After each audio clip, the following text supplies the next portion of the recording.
Gravação iniciada. Bom dia, conselheiros, conselheiras. Vamos iniciar os trabalhos do dia 9 de dezembro, sessão das 9 horas.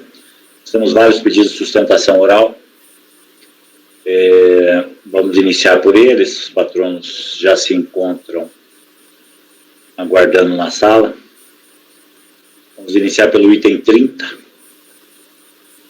O processo da recorrente LIOS, palestras, eventos e publicações. Este processo também ele tem identidade com o item 40. Então, nós vamos fazer o julgamento desses dois itens. Relatora Fabiana. Pedir para o apoio convocar o patrono para adentrar aí o recinto virtual. Por favor. Farei a convocação, presidente. Obrigado. Ô, Fabiana, tem alguma ordem que vai julgar primeiro ou independente aqui? Abrir. Vamos fazer o 30, na verdade, a situação de fato é exatamente a mesma, só vai ter uma alteração que um é SPJ e outra CSLL. Então, o 30, né? Isso, só vai ter, claro, a diferença no tributo e nos valores, mas a situação é a mesma. Ótimo.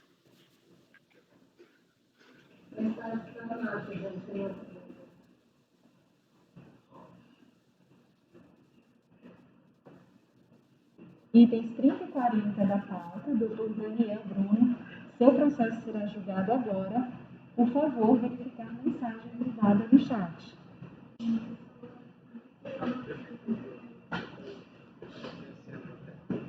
Patrono convocado, presidente. Obrigado, Patrícia.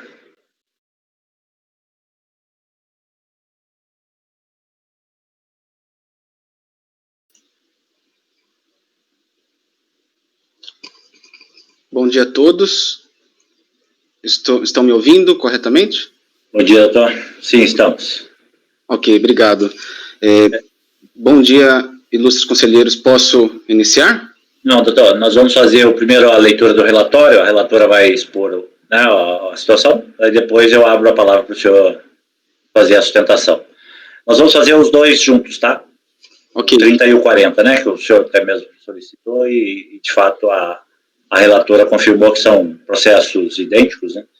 Então a gente faz o julgamento, acho que é uma sustentação única também, né? Se tiver algum detalhe de um e de outro processo, o senhor já destaca.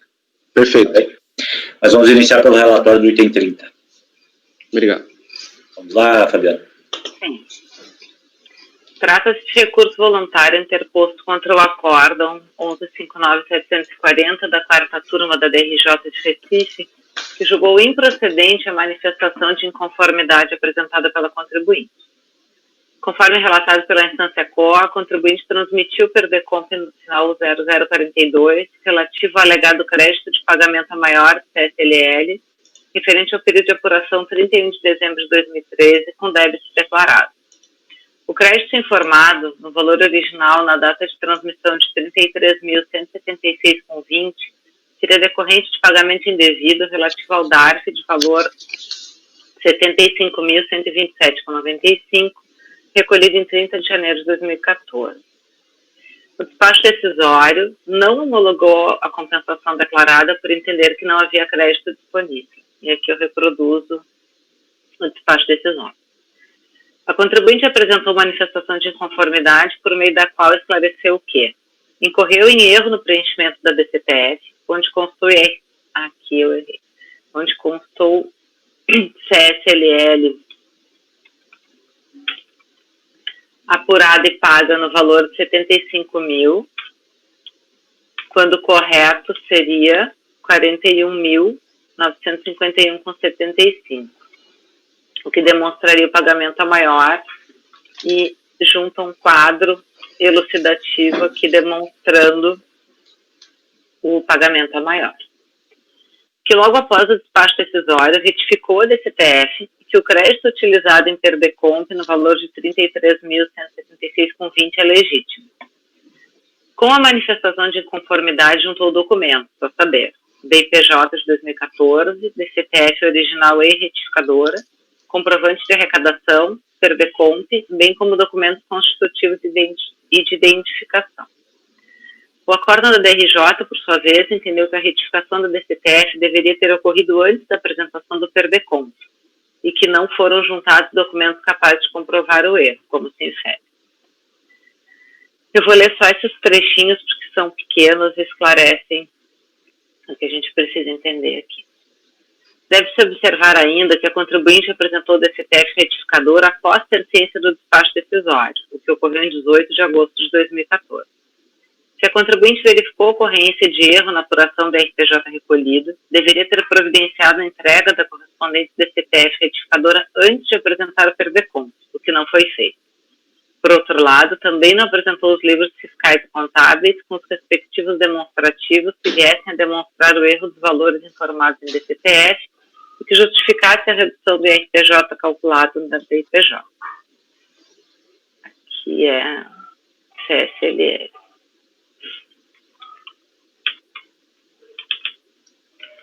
Não restou, portanto, comprovado o erro de fato alegado pela contribuinte. Assim, diante da ausência da apresentação dos livros fiscais e contábeis que justificasse a redução do valor da CLL, da não retificação da DCTF posteriormente à decisão da autoridade administrativa por meio do despacho decisório, este não merece reparo ao não conceder o direito creditório, tendo em vista o crédito analisado encontrar-se integralmente utilizado para a quitação do crédito informado em DCTF. Volto para o relatório. No recurso voluntário, amparado em jurisprudência do CARF, a recorrente defende a possibilidade de retificação da DCTF após o despacho decisório. E para comprovar o erro no preenchimento e o crédito, junta documentos e destaca que, abre aspas, em observância aos princípios da verdade material e do formalismo moderado que norteiam o contencioso administrativo tributário, apresentam-se os livros Razão, Diário e Balancete do mês de dezembro de 2013, os quais atestam de maneira cabal que a CSLL apurada no período de 31 de dezembro foi de 41.951,57. Ao final, requer seja dado provimento ao recurso voluntário para reconhecer o direito creditório e homologar a compensação efetuada até o limite do crédito apurado, atualizável pela Selic. Os documentos juntados foram balancete de dezembro de 2013, livro diário e livro Razão. É o relatório, presidente. Ok. Bem, os casos são similares, né, doutor? Então, o senhor pode fazer aí as considerações, o senhor tem 15 minutos para a sua sustentação. Perfeito, senhor presidente. Ilustre relator e demais conselheiros, muito bom dia. Agradeço pelo relatório muito bem lido, que esclarece bem a questão já que trago aqui dos dois processos. Ilustres, ambos os casos tratam de pedido de homologação de compensação. E para ambos os casos foi feito previamente um pedido chamado PERDECOMP, e esse pedido do PERDECOMP foi rejeitado. Após essa rejeição do PERDECOMP, foi feita a retificadora. A questão nodal da rejeição da manifestação de conformidade se dá exatamente nesse ponto, ilustres. O colegiado de piso rejeitou a manifestação de conformidade única e exclusivamente pelo fato da DCTF retificadora ter ocorrido após a rejeição da homologação. Sabemos que não é o ideal, mas pelo princípio da verdade material, inclusive como a jurisprudência desse próprio CARF apresenta em mais de uma oportunidade, que, ocorrida essa hipótese, cabe ao contribuinte, ao recorrente no caso, trazer documentos fáticos que comprovem o crédito a maior.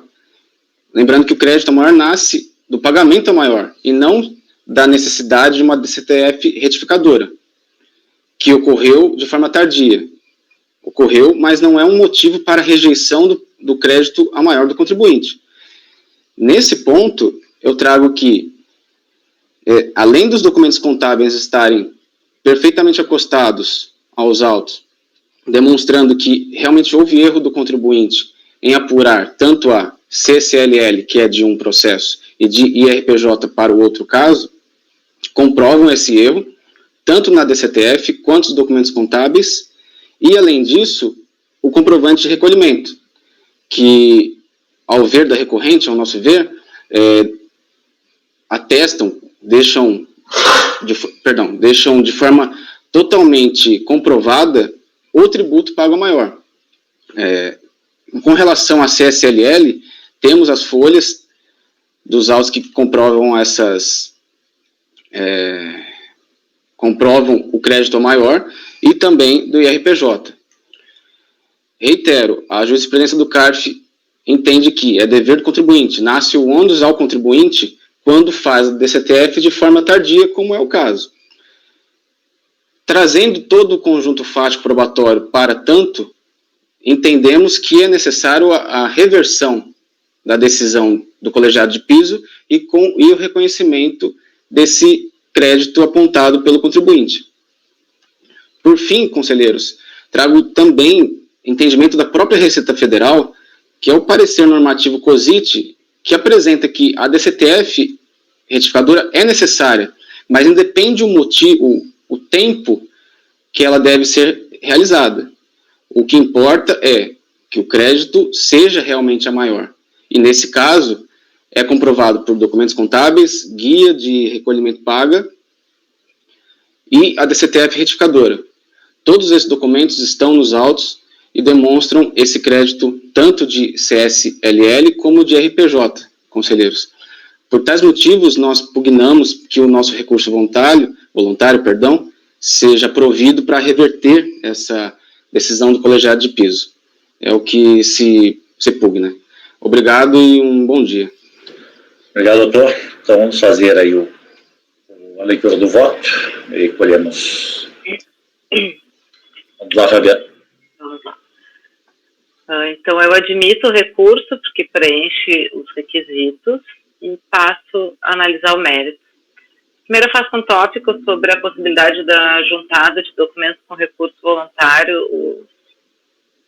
Acho que o presidente pode dispensar a leitura desse trecho, né?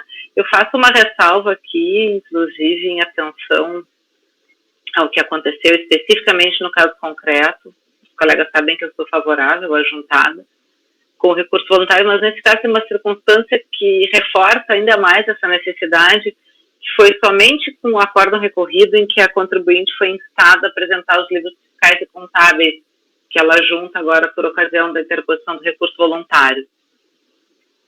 E então eu passo a comprovação do erro de fato e da existência do crédito, que é no item B, está na folha 7, colegas. A recorrente alega ter cometido erro no preenchimento da DCTF, corrigido em 26 de agosto de 2014 por meio de DCTF retificadora, após o despacho decisório, do qual teve ciência em 18 de agosto de 2014. Analisando a documentação já constante nos autos e aquelas ora trazidas pela recorrente, entendo que foram comprovados o erro e a existência do crédito, como passa a demonstrar. Na DIPJ relativa ao ano calendário 2013, a recorrente declarou o valor de R$ 41.951,75 de CSLL a pagar no quarto trimestre, conforme a reprodução da ficha 18A. Tem ali até uma setinha na reprodução que eu coloquei aqui. Esse mesmo valor consta na DCTF retificadora, como se infere. Corresponde exatamente. Na DCTF original, constata-se que o valor outrora indicado condiz com o valor de CSLL declarado, ou seja, R$ 75.127,95, o qual corresponde ao valor indicado no comprovante de arrecadação, como se pode observar. É aqui eu reproduzo a DCTF original e o comprovante de arrecadação e os valores são exatamente os mesmos. Com o recurso voluntário, a recorrente acostou os livros Diário e Razão, bem como o balancete do mês de dezembro, onde se vê o valor de CSLL a pagar de R$ 41.951,57. Aqui eu reproduzo a folha do balancete em que indica exatamente esse valor. Pelo que se infere, a documentação acostada foi capaz de comprovar o pagamento a maior CSLL e, portanto, a existência do crédito em favor da recorrente. Desse modo, entendo que a documentação contábil acostada ao recurso respalda a retificação da DCTF e aponta para a necessidade de homologação da compensação pretendida pela recorrente. Aqui eu cito um precedente dessa turma de relatoria do conselheiro Candal, defendendo essa possibilidade. E, por fim, diga-se que a solução era adotada está em consonância com o julgamento do RESP 11.33.027, que é o tema 375 da STJ, onde se assentou que a comprovação do erro de fato e da efetiva existência do crédito é medida indispensável, e cito a emenda. Desse modo, devidamente comprovado o erro de fato e a existência do crédito, o recurso merece ser provido. Diante do exposto, conheço o recurso voluntário no mérito do provimento para homologar a compensação declarada até o limite do crédito reconhecido. No item 40, presidente, tem uma diferença de 18 centavos que eu entendo que não é relevante em relação ao ISTJ, que inclusive foi paga mais esses 18 centavos em relação ao que constou no balancete do que seria devido, que eu acho que é irrelevante nessa circunstância, então a solução foi exatamente a mesma. Ok. Paulo? Eu acho que aqui porque o contribuinte juntou de fato uns documentos com recurso voluntário, mas eu não tenho convicção de que esses documentos refletem exatamente a contabilidade de escrituração contábil dele, porque são os relatórios. Então, acho que aqui é aquele caso de baixar em diligência para que a delegacia se certifique disso, que isso espelha, de fato, a escrituração do contribuinte. O que foi juntado, Paulo? Isso que eu pergunto. Os relatórios que, em tese, seriam extraídos do livro diário e do livro razão. Mas, assim, são relatórios... Não dá para saber de fato se isso de fato é a escrituração dele, original. Eu não tenho convicção a partir desses elementos. De fato, assim, pelos elementos já deu até para ver o que foi. Ele apurou primeiramente um valor em relação ao trimestre, mas não deduziu as retenções. E aí há um débito um lançamento diminuindo o valor apurado das retenções, mas eu não tenho convicção a partir desses elementos de que isso de fato é a escrituração do contribuinte. Então, a DPJ apresentada é original? Que ela já constava essa apuração, né? E está condizente com os balancetes. A DPJ corresponde ao que está no balancete. Eu até transcrevo aqui no voto. O balancete, além desse valor, dessa demonstração do saldo a pagar, ele também ele trouxe o valor apurado, o balancete de apuração do período? Mas isso é que eu pensei, Matosinho, de início, de realmente verificar a apuração, porque o problema do IDEB poderia ser um erro na apuração. Mas o Paulo já identificou que o problema não foi esse, né? Se está claro aí que a questão é nitidamente a questão do aproveitamento da fonte. Não bate exatamente assim. Não bate exatamente por quê? Porque o valor apurado no final é 77, eu acho, alguma coisa. 77. O recolhimento foi de 75, né, na verdade. Não sei se ele tinha deduzido já algum valor de fonte e não.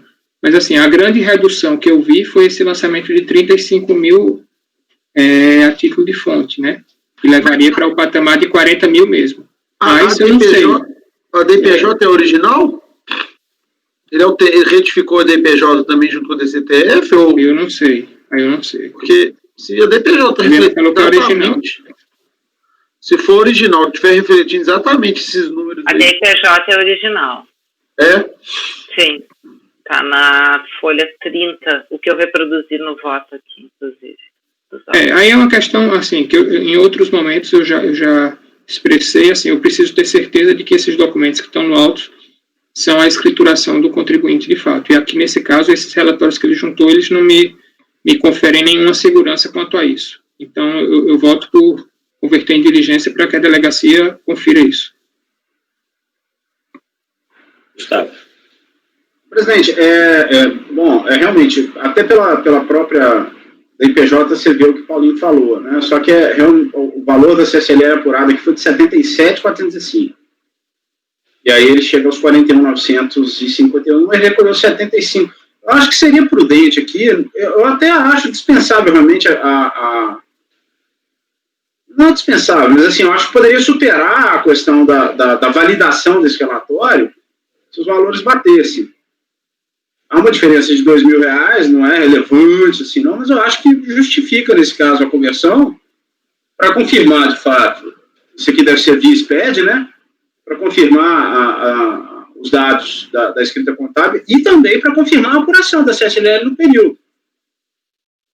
E verificar em algum balancete, isso aqui ele está é lucro real anual ou isso aqui é trimestral?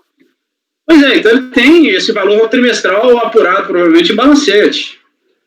É só observar o resultado, verificar o resultado do período para ver se coincide com aquele que está informado da IPJ e atestar a partir da base de dados da Receita se essas informações prestadas aqui no corpo do acórdão coincidem com as declarações transmitidas à Receita. Declarações, entendam, se isso for SPED, né, escrita contábil do contribuinte. Você está se alinhando a divergência? Aí eu me alinho a posição do Paulinho aqui para converter em divergência. Ok. Ricardo? Com divergência. Flávio? Ô, presidente, na dúvida de se buscar a certeza, né, acho que tem tanto pelo bem quanto pelo mal, acho que pedindo vênia aí para a Fabiana, acho que não custa fazer uma diligência e confirmar esses valores, acho que não prejudicaria o contribuinte, não prejudicaria a fazenda, então eu voto com a divergência para converter em diligência o julgamento. Ok. Andréa?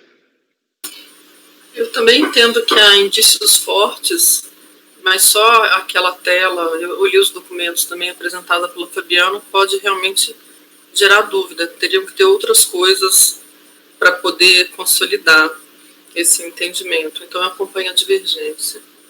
Dálcio? Presidente, também vou acompanhar a divergência, pedindo venha a relatora, porque, de fato, eu estava vendo aqui os documentos e são realmente relatórios, né? A DRJ se referiu à documentação contábil. Eu, em razão desses motivos, acompanho a divergência. Ok. Bem, diante da avaliação aí da maioria, vou me alinhar com a necessidade da diligência. Parece bastante robusta a prova, mas eu acho que segurança na decisão nunca é demais. Eu questiono Fabiana se ela mesmo providenciaria uma conversão em diligência diante da dúvida do colegiado. Sim, aí sim. formularia só para confirmar essa autenticidade desses relatórios, né, em relação à escrita, e confirmar os valores apurados. E aí... Sem nenhum problema. A gente volta com certeza, né, do procedimento. Pode ser? Sem nenhum problema. Então, doutor, então a gente vai fazer essa diligência apenas para confirmação, né, porque os dados trazidos aos autos foram relatórios, né, provavelmente saídos do sistema eletrônico, só para confirmação desses elementos, e aí a gente já autentica esses dados aí pede a delegacia, né, para fazê-lo. Eles apresentam lá os elementos, ou se tiver SPED já, não sei se nessa época já tinha SPED. 2015, né? Não, 2015 é o relatório. O período é quando esse aqui? 2013. 13, não sei se já estava sujeito Eu não me lembro qual é o SPED obrigatório a partir de quando. Mas enfim, então a gente vai converter em diligência o julgamento. A própria relatora vai reformular o voto só para fazer esses quesitos e solicitar essa confirmação. Ok? Perfeito. Então, por unanimidade de voto, o colegiado converte o julgamento em diligência para a confirmação do direito creditório. Ok? Muito obrigado, conselheiro. Bom dia. Obrigado. Bom dia. Deixa eu fazer a anotação aqui. O resultado vale para o item 40 também. Isso, 30 e 40.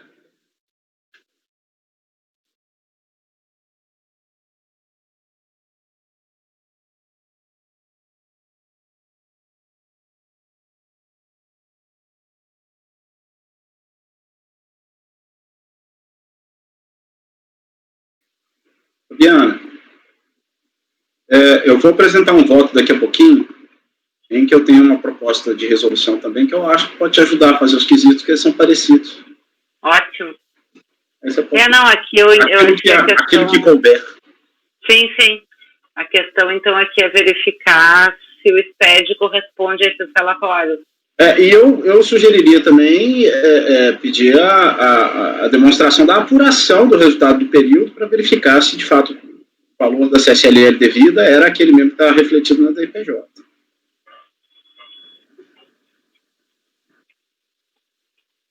Ok, obrigada. A sugestão do Gustavo é oportuna, porque aí você já aproveita e pede para eles fazerem o que, vamos dizer, se tivesse tudo ok, eles teriam feito anteriormente. Checar os dados todos.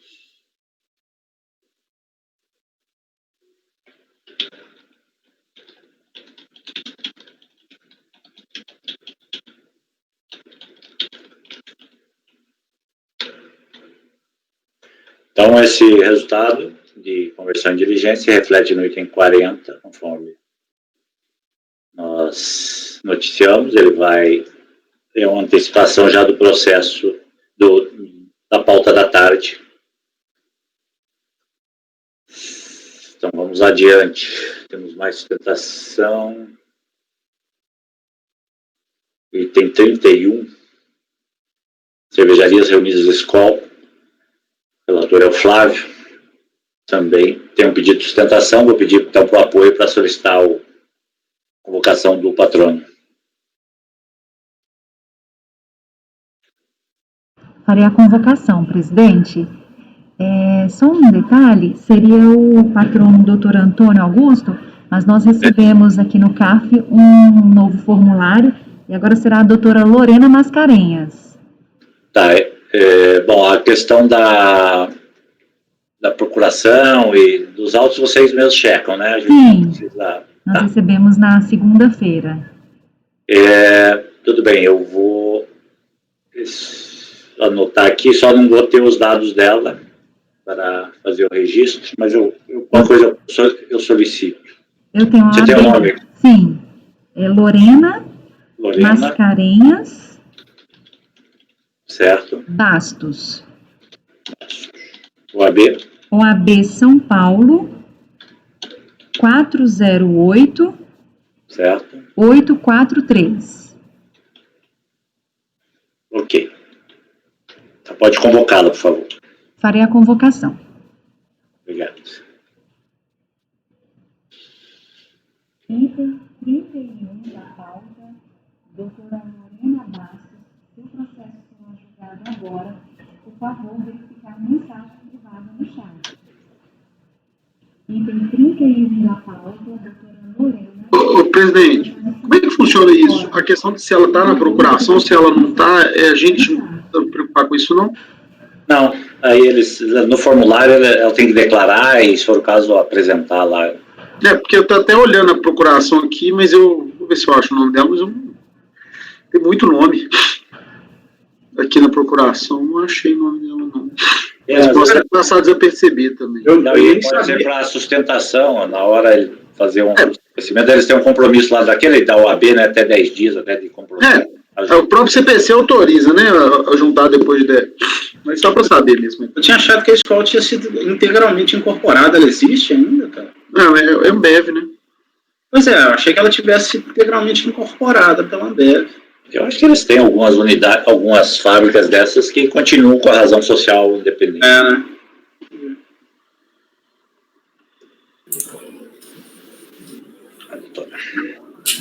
Bom dia, doutora. Bom dia a todos. Bom dia. Então, doutora, nós vamos iniciar o julgamento do item 31. O conselheiro Flávio vai fazer a leitura do relatório, depois eu abro a palavra para a senhora. Tá? Peço que o microfone mantenha fechado até a sua intervenção. Pode lá, presidente. Vamos lá. Trata-se de processo administrativo decorrente de manifestação de conformidade apresentada pelo contribuinte Cervejarias Reunidas Skol, Caracu S.A., hora recorrente, em face de despacho decisório que não homologou pedido de compensações administrativas, sob o entendimento de que abre aspas, analisadas as informações prestadas no documento acima identificado, não foi possível confirmar a apuração do crédito, pois o valor informado na DPJ não corresponde ao valor do saldo negativo informado no PERDECOMP. Como se depende do despacho decisório, sob o fundamento transcrito acima, não foi reconhecido o direito creditório indicado em diversos pedidos de compensação, pedido esses consubstanciados nos seguintes PERDECOMPs. Aí eu cito aqui, são 7 PERDECOMPs. Neste ponto, nós podemos perder de vista que, no despacho decisório, restou demonstrado que o saldo negativo informado na DPJ original, apresentada pelo contribuinte, era maior do que o direito creditório indicado no pedido de compensação. Contudo, mesmo com esse contexto, não foi reconhecida sequer parte do direito creditório. Este foi integralmente não reconhecido e, por consequência, não foram homologadas compensações apresentadas. Não concordando com aquele despacho, o recorrente apresentou manifestação de conformidade, alegando, em síntese, que cometeu alguns equívocos no preenchimento da sua DPJ original, e que estes equívocos foram sanados com a apresentação de DPJ retificadora transmitida em 3 de 8 de 2009, devidamente acostada aos autos. A DRJ de São Paulo, entretanto, ao analisar o apelo do contribuinte, o julgou como improcedente. A decisão proferida, como se observa, inovando completamente na motivação daquele despacho decisório, consignou que, abre aspas, no termo de restituição e compensação de saldo negativo de RPJ, com outros tributos ou com o próprio, cabe o atendimento de 4 premissas. Primeira, constatação dos pagamentos ou das retenções. Segunda, a oferta, a tributação das receitas que ensejaram as retenções. Terceira, a apuração do indébito, fruto do confronto acima delineado. E quarta, a observância do eventual indébito não ter sido liquidado em compensações posteriores. Assim, a turma de julgamento ACOR entendeu que, abre aspas, no primeiro, os requisitos não se faz indispensável o cotejamento com a contabilidade, já que os recolhimentos são de conhecimento da administração. Os outros 3 são atendidos ou se aperfeiçoam à vista dos elementos da escrituração. Com esse entendimento, no acordo proferido, consignou-se que, no presente caso, a recorrente, em sua peça impugnatória, não apresentou qualquer documentação desse JAES, limitando-se tão somente a trazer PDCOMP, DPJ, cópia dos informes de rendimentos e retenções e tabela demonstrativa das bases de cálculo da contribuição social e do lucro real. Imaginando, talvez, que esses elementos pudessem demonstrar a liquidez e certeza do direito creditório. No acordo proferido, recebeu o seguinte emenda. Não concordando com a decisão proferida, o recorrente apresentou recurso voluntário, no qual, preliminarmente, aduz pela nulidade do acordo proferido, por este ter se utilizado de critérios diversos do praticado no despacho decisório. No mérito, ratifica e demonstra os erros cometidos em sua DPJ originária e, rebatendo as colocações constantes no acordo recorrido, afirma que houve tributação de receitas financeiras em valor superior à base de retenções. Ato contínuo, o processo foi distribuído deste relator para julgamento. Este é o relatório, presidente. Ok. Doutora Lorena, a senhora tem até 15 minutos para a sustentação. Ilustre conselheiro relator, ilustre conselheiro presidente, demais conselheiros presidentes, demais membros presentes na sessão, bom dia. Falo aqui em nome da empresa Cervejaria Reunidas Skol, recorrente, né, no presente processo.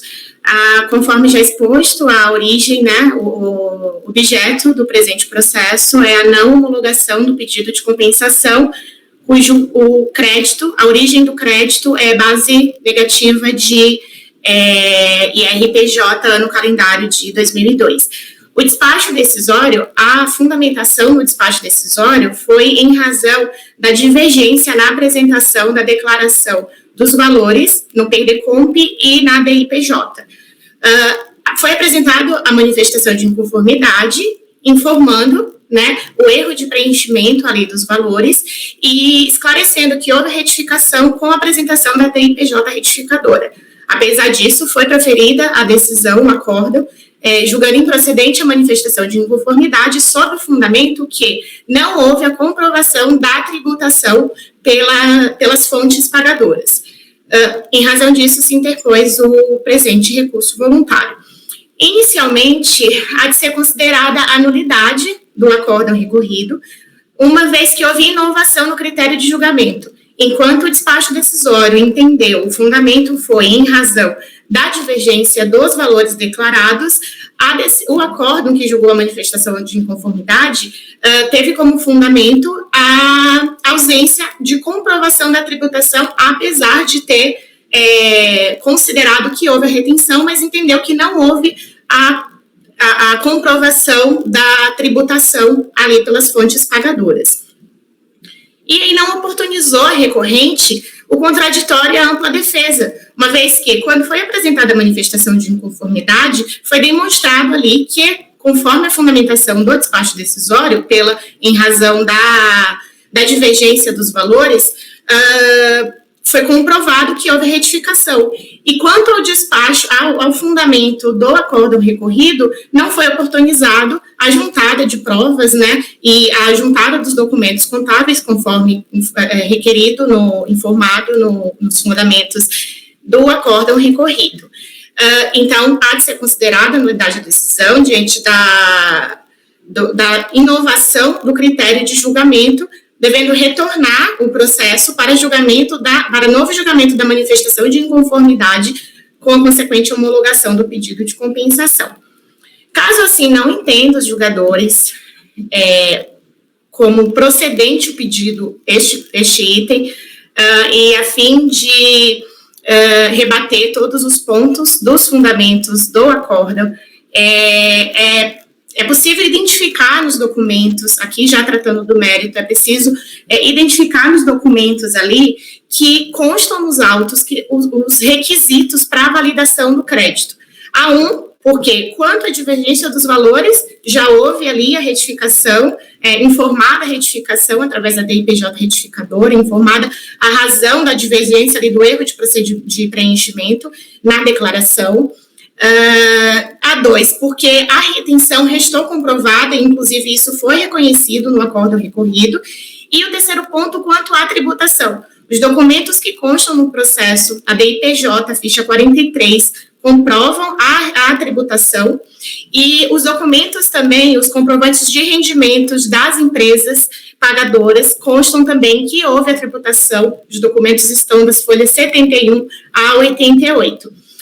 Então, inclusive, utilizou-se ali uma base maior do que a realmente devida, a base de crédito, o valor ainda foi a maior.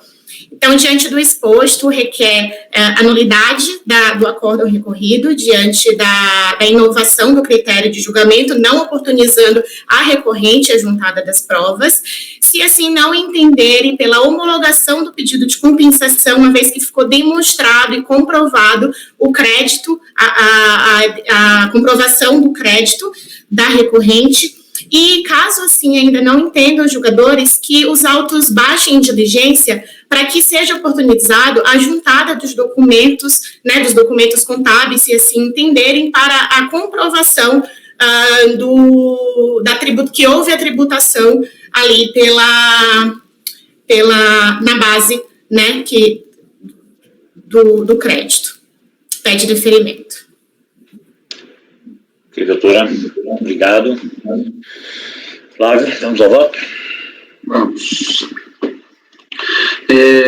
Bem, é tempestivo, eu cito aqui a data do recebimento, da intimação, da apresentação do recurso, e cumpre os demais requisitos, por isso eu tomo conhecimento do recurso.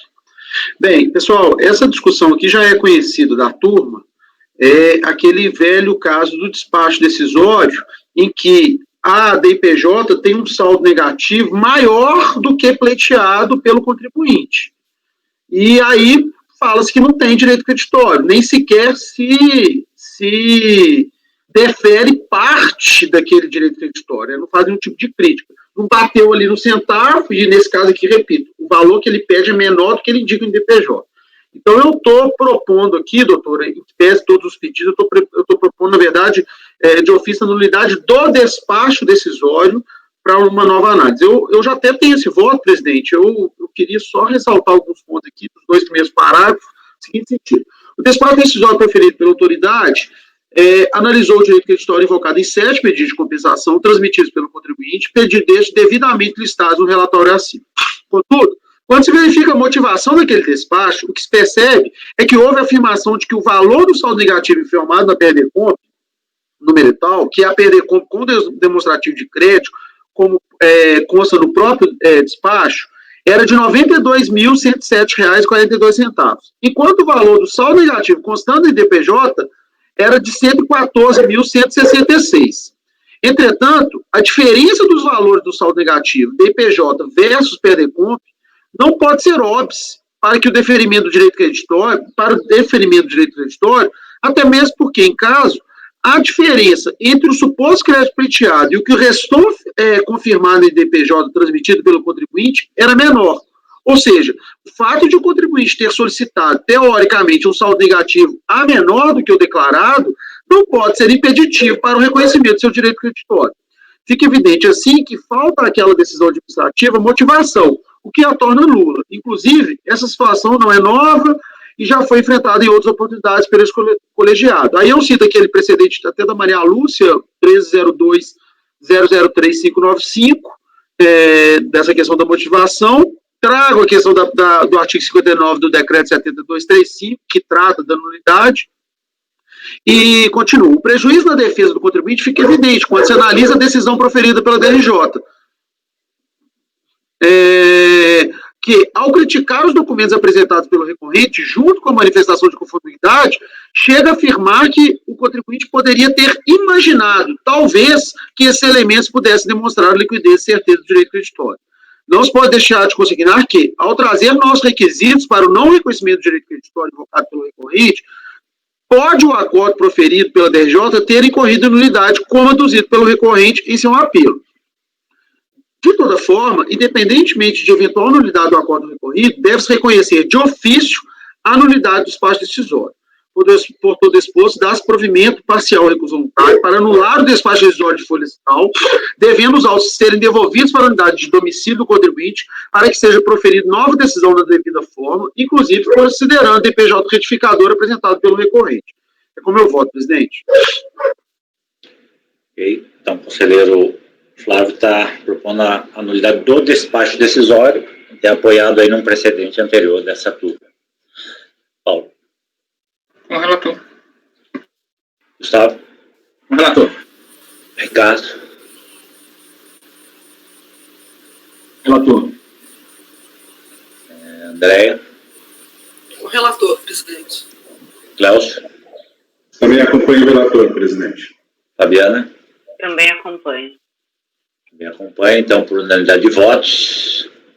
Decide o colegiado acolher o provimento parcial ao recurso voluntário para anular o despacho decisório, devendo os autos serem devolvidos para a unidade de origem para aferir nova decisão a respeito do pedido. Ok, doutora? Ok, muito obrigada a todos. Obrigado. Obrigado, doutora. Bom dia. Bom dia. Vou fazer a anotação aqui, nós já seguimos.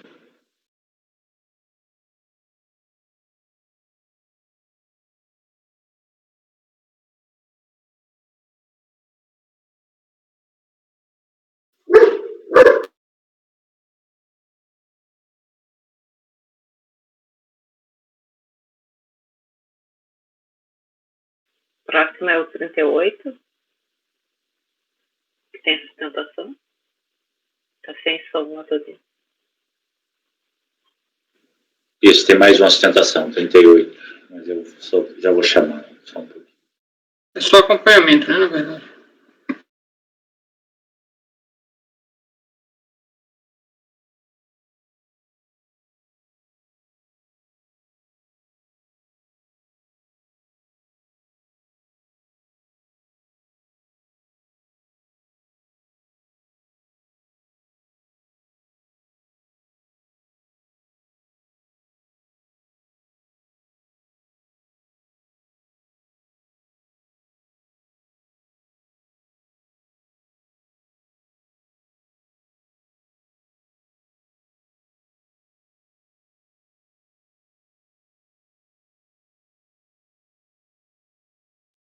Para efeito da ata, vai constar que, por unanimidade, o colegiado deu provimento parcial ao recurso para anular o despacho decisório e determinar o retorno dos autos à unidade de origem para que seja proferida a nova decisão, nos termos do relatório e voto do relator.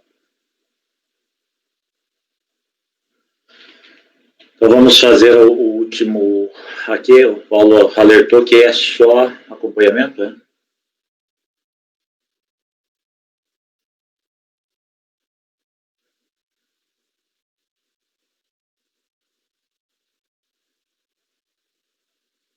É o acompanhamento do item 38. Doutora Elise Oliveira. Então, pedir para o apoio convocar também a patrona para acompanhar o julgamento. Ok, presidente, farei a convocação. Obrigado. Item 38 da pauta, doutora Elise, seu processo será julgado agora. Por favor, verificar a mensagem privada no chat.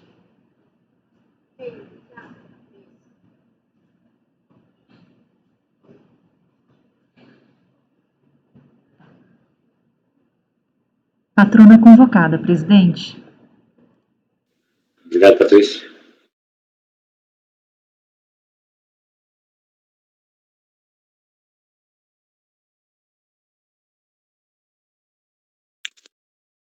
Bom dia a todos. Bom dia, doutora. A senhora quer abrir sua câmera? Tá. Vou abrir já, só um momento. Os senhores me enxergam? Sim. Me vem bem? Bom dia a todos. Só vai acompanhar, né? Não vai fazer sustentação, né? E só peço vênia se houver algum esclarecimento de fato que for necessário, eu fico à disposição. Tudo tá bem. Bom? Obrigada. Nós vamos fazer a leitura do relatório, conselheiro Gustavo. Vamos lá, Gustavo. Cuido feito de declaração de compensação, por meio da qual o recorrente pretende o ressarcimento para quitação de débitos próprios, de crédito oriundo de alegada retenção indevida de contribuições sociais realizada pelo contribuinte, em fatura emitida contra a empresa Siemens, nos moldes dos artigos 31 e seguintes da 10833. O valor do crédito em questão só monta de 57.683. Conforme se extrai do respeitado despacho decisório e anexos, para florestais, o pleito foi indeferido porque o valor constante do DAF informado, não perder ponto, teria sido integralmente alocado para pagamento de débito regularmente confessado pelo insurgente.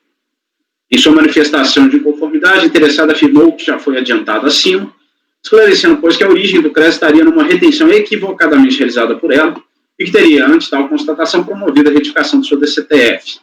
Estado se pronunciar sobre o caso da RJ no Rio, não obstante reconhecer a possibilidade de devolução de valores indevidamente retidos pelo responsável tributário, expôs, para tanto, seria necessário demonstrar documentalmente, inclusive por meio da escrita contábil, os motivos pelos quais a retenção seria indevida.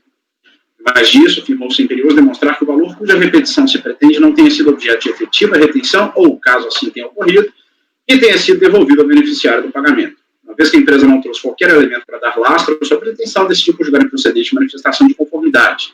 Os argumentos acima foram resumidos na emenda abaixo. O contribuinte foi cientificado do resultado do julgamento em tal, tendo interposto recurso voluntário em tal, em que, em síntese, tenta demonstrar o preenchimento de cada um dos pressupostos elencados pela DRJ para que seu direito seja reconhecido, trazendo ainda outros argumentos para dar mais sustentação ao seu pleito. Além disso, trouxe diversos documentos necessários para a demonstração de sua tese, destacando-se, dentre eles, a nota fiscal emitida contra a Siemens, descreveria uma operação de compra e venda de mercadorias e não de prestação de serviço, a sua DCTF retificadora, e telas de um sistema não identificado que consignariam a informação de que o valor em questão teria sido alegadamente devolvido a beneficiário. Ainda assim, ao final, o provimento do seu apelo. É o relatório, presidente. Pode ir para o voto. Pois bem, o primeiro item aqui, gente, é só para justificar a admissão dos documentos, tá? É importante, desde logo, destacar que o acordo recorrido, pelo contexto fático até então apresentado, não padece de vícios ou incorreções, mesmo quanto à análise do caso. Pelo contrário, a DRJ foi precisa e cirúrgica quanto à resolução da demanda. Fato, é sim possível reconhecer a possibilidade de se restituir para compensar valores concernentes à retenção indevida realizada pelo responsável tributário, desde que, como muito bem pontuado por instância atual, sejam comprovados os seguintes fatos. A operação que deu causa ao recolhimento indevido efetivamente não se enquadrava nas hipóteses de retenção preconizadas pela Lei 10.833, cumulativamente que o recolhimento tenha sido feito sem que a retenção tenha ocorrido, ou, caso contrário, que a despeito de concretizada, os respectivos valores tenham sido devolvidos ao beneficiário, atendendo-se assim aos preceitos do artigo 66 do CTN. Destacado no relatório acima, em sua manifestação de conformidade, a empresa justificou a origem do indébito, mas não trouxe elementos para demonstrar. Considerando-se que o ônus da prova em processo que vier sob compensação é do contribuinte, seja por força dos preceitos do artigo 170 do CTN, seja por conta da regra encartada no 3731 do Código de Processo Civil, a solução apresentada pela DRJ não estava em absoluto incorreta. O problema é que, diga-se, a empresa nunca foi instada, até o advento do recurso voluntário, a fazer quaisquer provas acerca da situação de fato que teria dado aso à pretensão. Isso só veio ocorrer quando a análise realizada pela turma Macor, que prontamente afirmou a necessidade de produção de prova documental hábil e demonstrado as premissas anteriormente apontadas. E precisamente para fazer face aos óbitos aventados pelo colegiado de primeira instância, em seu recurso voluntário insurgente, aí sim, trouxe ao feito elementos que poderiam dar lastro à sua pretensão. Em gerais, mesmo que tardiamente apresentados, semelhantes elementos foram inegavelmente apresentados para se contrapor a argumentos que surgiram apenas no acordo ocorrido, amoldando o contexto observado no feito à regra exceptiva contida no artigo 16, parágrafo 4º do decreto 7235. Admito para análise os documentos juntados com o recurso voluntário. Vamos continuar? Ok. Da análise das provas produzidas, e aí, gente, eu estou propondo a diligência. À primeira vista, os elementos trazidos pela empresa davam a impressão da correção de sua tese, normalmente porque a nota fiscal trazida à folha 146 efetivamente se refere a uma operação de compra e venda de mercadorias. Mais que isso, essa operação teria sido realizada, provavelmente, dentro de um contrato maior, este sim de prestação de serviços, manutenção de máquinas. Aí está a descrição do trato, serviria inclusive para justificar o alegado erro incorrido pela empresa. Há, todavia, alguns problemas a serem superados, a fim de se considerar correta a pretensão recursal, mesmo em si levando em conta os elementos trazidos com a PIA. De início, diz que a fatura acima destacada, emitida em novembro de 2007, consiga um valor total da operação da ordem de R$ 1.240.500, tendo-se tomado a totalidade da operação como de prestação de serviços. Os valores retidos alcançaram a importância de 57 mil, como, aliás, foi pleiteado pela empresa em sua perda. Mas o DARF ali veiculado traz um valor de 809.078, confirmado pelo despacho decisório. A DCTF original trazida pela insurgente descreve este mesmo valor. Não há ali, todavia, um desmembramento destes valores, e assim não é possível saber quais retenções que efetivamente compuseram essa importância. Lembrando que a empresa pleiteia apenas o valor de 57 mil. A DIF trazida à Florestais, diferentemente do que afirma a insurgente, não se presta para esclarecer a dúvida aposta, porque lá vê-se a discriminação das retenções realizadas apenas em relação a Siemens, as quais, diga-se, alcançam o valor total de apenas 100.787, sem prejuízo do fato de não informar a retenção objeto da discussão a respeito, já que em dezembro conseguiram um pagamento de pouco mais de 114 mil Siemens. Não há até aqui nada que confirme que o valor de 57 mil tenha composto a importância de 809 mil recolhidos por DARF, pelo contribuinte, a título das preditas contribuições. E aqui vai transcrever a advertência contida no acordo incorrido, segundo o qual, aí está transcrito. Sem a composição do valor confessado em DCTF, 809 mil, paira dúvida razoável sobre se de fato a recorrente promoveu a alegada retenção sobre o pagamento realizado em relação à nota fiscal emitida contra a Siemens. A questão pode ser solucionada por meio de exibição das dívidas emitidas pela interessada que dê em conta do total das retenções realizadas sobre o Código 5952 no curso do mês de novembro de 2007.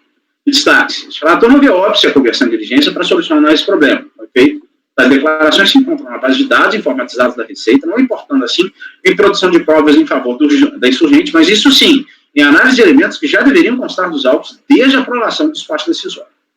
Todavia, há ainda outras questões a serem superadas. A empresa não trouxe ao feito as cópias de sua razão, tendo reproduzido alguns trechos deste livro no corpo de seu apelo.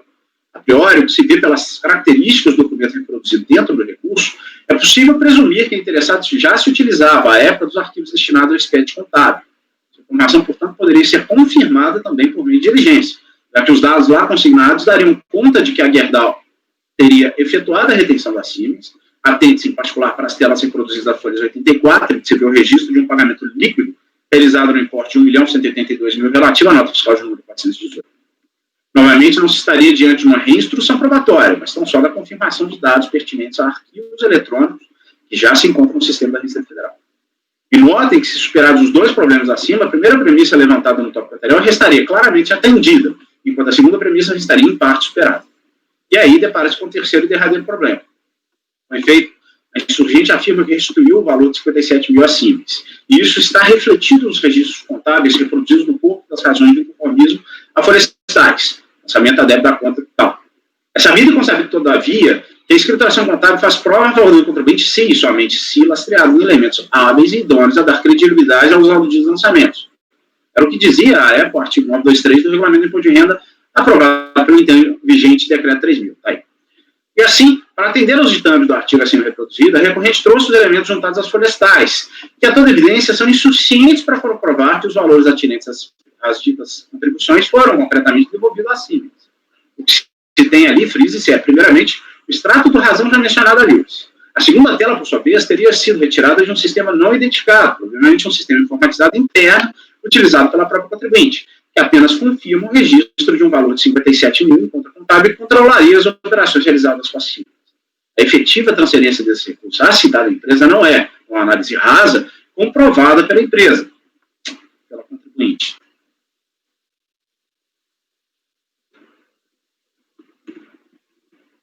Poderia fazê-lo mediante exibição de extratos bancários ou outros elementos necessários à demonstração de que os pressupostos do artigo 66 do CTN foram sim cumpridos, entre os quais os próprios registros da Siemens, dando conta da percepção desta devolução, como aliás foi advertido pela DRJ. Todavia, preciso reafirmar o que foi dito no início desse tópico. A DIRF exibida no processo não descreve o valor de 1.240.000, consignado na nota fiscal de 418, e por isso mesmo não aponta a retenção do valor de 57 mil. Se este valor foi realmente retido da Siemens, ela inadvertidamente se viu impedida de aproveitá-lo, salvo se tiver prova da citada retenção, que não é demonstrado nem mesmo pela nota fiscal de número 418. Mas os registros trazidos pela empresa e a congruência dos cálculos afeitos aos números neles lançados apontam para um indício fortíssimo de que a retenção de fato ocorreu, mesmo se concluindo quanto à sua devolução à Siemens. Somatório de todas as informações contábeis anteriormente mencionadas, que ainda demandam confirmação em uma possível diligência, e os demais documentos trazidos fazem, quando menos, uma prova indiciária robusta que o valor supra foi retido e posteriormente devolvido a beneficiário, e assim ter-se-ia demonstrada a última premissa aventada no tópico do supra. Mais a mais, a DRJ exigiu a comprovação dos estornos também na escrita contábil da beneficiária dos pagamentos, algo que usualmente as empresas não se dispõem tão facilmente a exibir a terceiros, em especial para uso em processos fiscais. Essa é, a toda evidência, uma prova diabólica, uma vez que impõe a insurgente conduta que, via de regra, pressupõe um dado poder de coerção, típico do poder de polícia atribuído às autoridades administrativas. Esta comprovação, diga-se, poderia ter sido feita mediante diligência da lavra da própria autoridade fiscal, ou quando menos da DRJ, que dispõe de força cogente suficiente a impor àquele terceiro mistério de exibir a prova sobre a referida. É verdade que o insurgente poderia ter trazido elementos que atestassem que tais importâncias tivessem sido quiçá repassadas em espécie de transferência bancária, cheques, ou outra forma qualquer ao prestador de serviço. Todavia, ela não foi instada, tanto pela DRJ, insista-se, exigiu a comprovação apenas contábil do citado estudo. O caso, portanto, desafia sim uma melhor instrução, e vejam bem, a nova incursão investigativa não importaria em produção de novas provas, cujo ônus seja do contribuinte. Como dito, esta comprovação pressupõe objetivamente a atuação da administração pública, única, não sei por que tem esse único, até outros preceitos do artigo 78 do Código Tributário Nacional, única de que dispõe,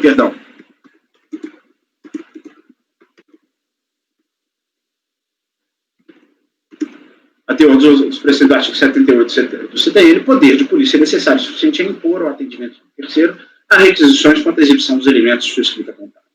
Esta, no destart, continuar os apontamentos descritos no início deste capítulo, isto é, se no valor das retenções descritas na DCTF original estava compreendida a importância de 57 mil, e outro sim, se os registros contábeis reproduzidos no corpo do recurso coincidem com aqueles verificados nos arquivos destinados ao expediente contábil, porventura transmitidos à Receita Federal do Brasil. Mas isso impõe-se perquirir da Siemens as informações atinentes à devolução dos valores indevidamente retidos. À luz do exposto, voto por converter o julgamento em diligência, a fim de solicitar a unidade de origem que, junto aos autos, todas as DIFs transmitidas pela recorrente quanto às retenções relativas às contribuições no mês de novembro de 2007, das quais constem as retenções feitas sob o Código 5952, que serviram de suporte para abastecer a DCTF original, trazido normalmente o valor descrito a florestais.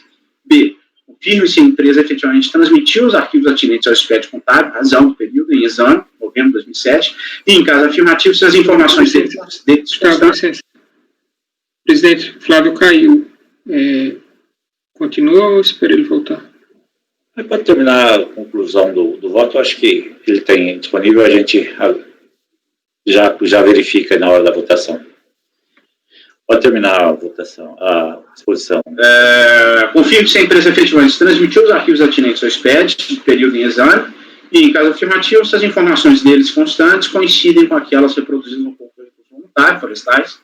se intima a empresa Siemens para apresentar nos autos os respectivos registros contábeis que comprovem a devolução da parcela pretensamente retida pela recorrente no valor de 57 mil. Dos trabalhos acima, pede-se ainda que seja intimada a interessada para se manifestar sobre os elementos porventura coletados no prazo de 30 dias. Com ou sem manifestação, solicita-se a devolução dos autos a este colegiado para a retomada do julgamento. É como eu voto, presidente. Ok, então, o relator está propondo aqui, vamos só aguardar aqui para colher os votos, ver se o Flávio retorna, mas podemos iniciar uma discussão. Nós tivemos um caso meu ali, vocês estão lembrados, uma ou duas sessões atrás, que tinham todos esses elementos, né? A empresa juntou as razões, que tinha o pagamento, tinha, né, a devolução, fechava pelos elementos contábeis, se foram só os contábeis mesmo, acho que, e as notas fiscais, a devolução. Nesse caso aqui, não é possível, ela não trouxe essa parte relacionada à devolução do valor retido, é isso? Ela não trouxe da Siemens, mas na escrita contábil dela tem um estorno. Só que a partida de que ela fez, sei lá, de alguma forma, o registro desse estorno. Isso pagamento legal, sem a retenção, ou da devolução desse valor? Como, presidente? Se tem um registro contábil do estorno ou do pagamento. Tem. Na verdade, Esse para mim estaria atendido. Eu acho que não precisaria ter a comprovação efetiva da movimentação financeira. Pela escrituração contábil dela, você tem, de fato, o valor bruto e o valor líquido pago. Então, teria, de fato, a retenção. E tem o estorno dessa retenção. O problema está, para mim, a meu ver, primeiro na DCTF. Porque ela que é a origem do crédito. E na DCTF tem uma confissão de R$809 mil. Então, se o erro foi só esses 57 mil, eu preciso saber a composição desses 809 mil. E eu não sei. Além disso, eu me deparei logo depois que eu julguei com esse processo com um julgamento da própria Kerdal, em que existe uma instrução normativa da Receita que exige textualmente a exibição da escrituração contábil do beneficiário. Tá? Então, assim, por conta disso, eu tinha até indeferido o pleito no outro caso, mas aí depois voltei atrás. Por conta disso, de fato, eu acabei aqui me propondo a fazer esse pedido em relação a Siemens. Eu não ia pedir.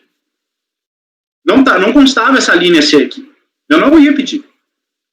Mas como existe essa regra, e o artigo 66, de fato, exige que você comprove a assunção do ônus econômico do tributo de repetição que você quer, aí eu achei melhor, já que eu já ia converter em diligência de qualquer forma, pedir também essa comprovação específica e tirar dos ombros do contribuinte. O contribuinte não tem como chegar para ele, me exibe sua escrita contábil para eu apresentar no processo fiscal. Cara, se eu sou advogado da Siemens, eu falo, de jeito nenhum. Eu não quero abrir minha escrita contábil sem ser provocado por ofício. Ok.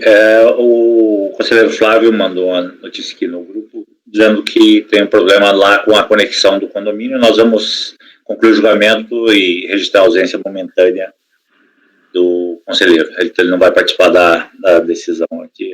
E só mais um detalhe, presidente. A confirmação também se faz importante, porque se você vê o recurso voluntário, não é trazido o razão. Ele reproduz quase que igual no caso do Flavinho, não, da Fabiana. Ele reproduz ali trechos de um relatório do Razão, que provavelmente foi extraído do Razão, mas mais aqui fica bem claro que ele compõe o expediente contábil, ele provavelmente tirou da SCF. Então, a confirmação aqui talvez seja ainda mais relevante. Tá?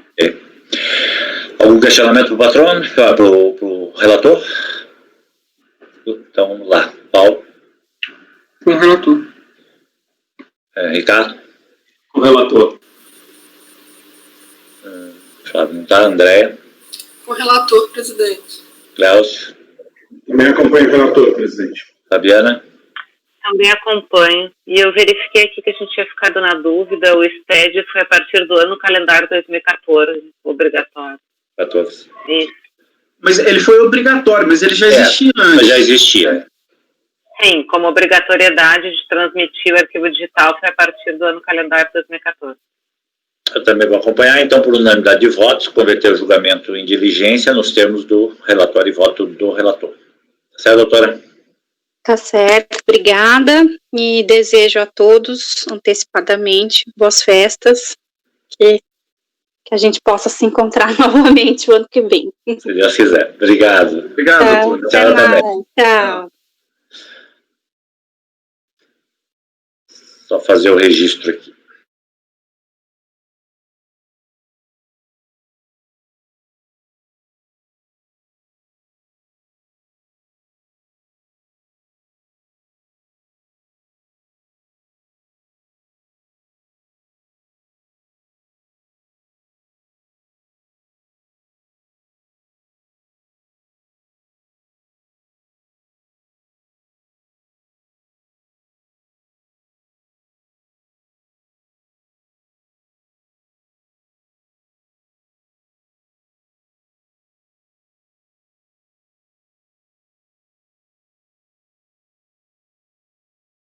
Então, registrei aqui a ausência momentânea do conselheiro Flávio, item 38, unanimidade de votos, converter o julgamento em diligência.